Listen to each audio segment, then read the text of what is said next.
This should be a letter to the 23 cops who have pulled my ass over in the past 2 years alone.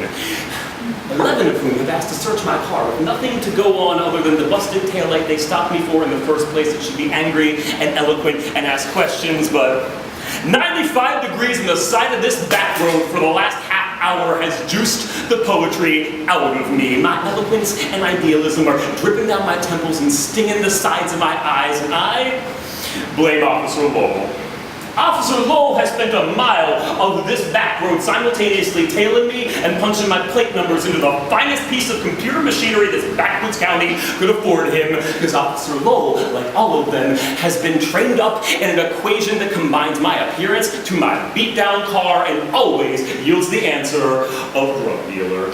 And now, an hour later, we have reached an impasse because I have informed Officer Lowell that unless he can tell me why, he's not searching my car. And now, y'all, the 2 cops he has called in for backup are circling it like they are the participants in a scavenger hunt that features contents of an '89 Oldsmobile at the top of the list. And Officer Lowell, y'all, is about ready to win this shit because that fine piece of computer machinery has informed him that 2 years ago I had a lapse in my car insurance, and now, 39 unpaid dollars later, that is enough to suspend my registration, and that is enough for the car to be towed, and that is enough for him to search it without my permission, and before he does, he offers me one last chance.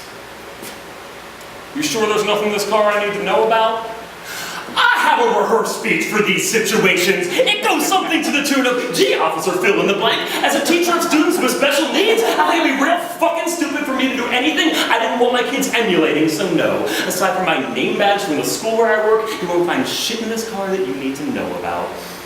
But I have determined that Officer Lowell doesn't even deserve this speech. So instead, I tell him how sad it is that he shows so very little trust for the very people he's supposed to be protecting. And Officer Lowell tells me he doesn't trust anyone. Seen too much, been lied to too many times, so half an hour of searching yields nothing. Except for a change in Officer Lowell, and I don't know what it is. When he returns, he tells his backup they can go. He's comfortable waiting for the tow truck alone with me. I have never seen a cop do this before, not even sure they are allowed to when they go. He pulls me to the side of his patrol car, leaning in through the open passenger side window. His air conditioning is the first relief I have known in 2 hours. There's been something on Officer Lowell's mind ever since he saw my name badge, dangling from my rear view like a memory, or a nagging voice. He tells me, that school where you were, had a son almost went there. He died before we could send him. And I'm frozen in the cold of his car. I tell him I'm sorry. He tells me it's all right. Tells me how to get the car back, the impound lot, the DMV, offers me a ride if I need one, says he's going that way anyway, and I want to tell him I'm sorry. I'm sorry you and I look different. I'm sorry that your son is never coming back. I'm sorry that the world is so profoundly fucked up it took both of us 2 hours to start caring about each other. I'm sorry that we all bear the burdens of appearance.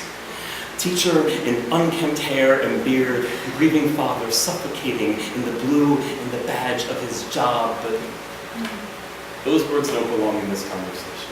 So leaning one last time into the cool kiss of his car, I look into Officer Lowell's eyes, human and blue, and simply tell him, thank you for trusting me.